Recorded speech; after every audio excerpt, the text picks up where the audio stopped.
Okay, someone has a hobby. How great. Carmela wants to buy a digital camera for $249. She has $24 and is saving $15 each week.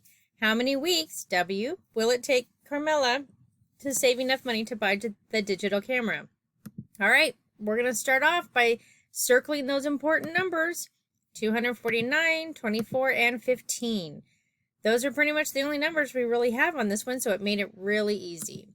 We're going to underline our keywords.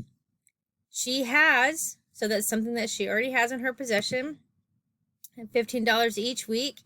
And then what I didn't underline was the camera. The total cost of the camera was $249 because it actually doesn't say total cost on there. It just says she wants to buy a digital camera for that amount. So it would be 4. You could underline 4 or just leave it not underlined, but understand that that's the total amount. We're going to highlight that question. How many weeks will it take Carmela to save enough to buy that camera? So we're looking for a time frame. Again, we want to organize our information so we can write out that equation. We're looking for that fixed amount, unit rate, variable, and total amount. Total amount's always the easiest one to find or identify. $249, that's how much the camera costs. The fixed amount, she already has $24. The unit rate, when it says each week, those keywords right there tell us that $15 is our unit rate. So each week, that $15 is being multiplied.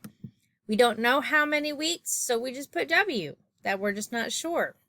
So 24 is going to be added to the 15 weeks, or the $15 times however many weeks. All of that together is going to equal the $249. That's how this is going to go.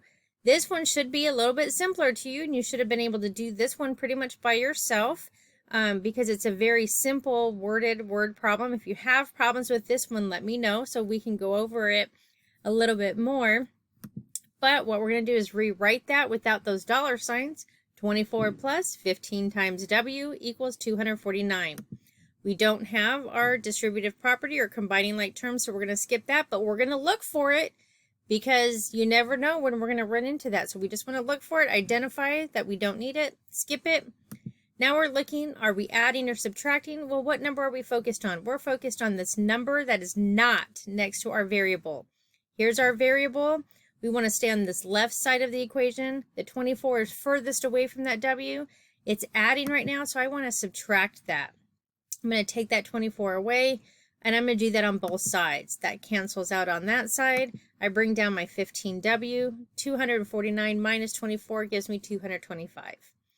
Right now, my 15 and my W are multiplying. The inverse operation of multiplication is division. I'm going to divide by 15 to get rid of that 15 and bring that W by itself. So 15 divided by 15 equals 1, so it gives me that 1W. 225 divided by 15 is 15. I'm going to bring down that W, and W equals 15. Again, because we are working on a word problem, I cannot leave W equals 15 as my answer. We were actually trying to answer a question, so I need to actually write a statement. It will take Carmen, I think it was Carmela, I think I put the wrong name right here, but put the right name, I think it was Carmela, 15 weeks to save enough money to buy that digital camera. So please spell her name right. I will go ahead and change that for the future. But just make sure that you're writing a statement to answer the question before you move on.